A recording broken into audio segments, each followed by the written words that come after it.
మన దేశం, మన గౌరవం, మన తల్లి. కానీ ఈ స్వేచ్ఛ మనకు ఒక్క రోజులో రాలేదు. ఎన్నో త్యాగాలు, ఎన్నో కన్నీళ్లు, ఎన్నో రక్తపు చుక్కలు ఈ త్రివర్ణ పథకంలో విఫలమై ఉన్నాయి.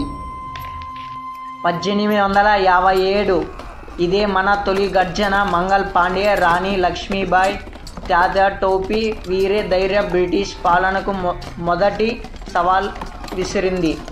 మహాత్మా గాంధీ అహింస సత్యం అనే ఆయుధాలతో పోరాడిన మహానాయకుడు. అతని మాటలు హింసతో గెలవడం తాత్కాలికం, అహింసతో గెలిచే ఒక ముష్టి ఉప్పు. కానీ ఇది బ్రిటిష్ పాలనకు వ్యతిరేకంగా లక్షల మంది హృదయాల్లో తిరుగుబాటు నిప్పు రాసేసింది. యువత స్వేచ్ఛ పోరాటకు వెన్నెముక, విద్యార్థుల కులం కూలీ. 1942 భారత్ విడిచిపో అనే నిషాదం దేశమంతా నిన్ను మిరిగింది. ఆందోళన, వేలాది మంది జైలుకు వెళ్లారు, కొందరు తిరిగి రాలేదు.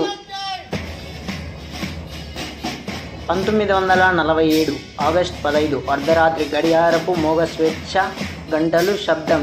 క్రిస్టియన్ డెనెన్సీ ప్రసంగంతో పండిత్ నెహ్రూ ప్రపంచాన్ని ప్రకటించారు, భారత్ ఇప్పుడు స్వతంత్ర దేశం. ఈరోజు మనం చంద్రుడిపై అడుగు పెడుతున్నాం, ఒలింపిక్స్లో పథకాలు గెలుస్తున్నాం. కానీ ఈ విజయాన్ని వెనుక త్యాగాలు మరవకూడదు.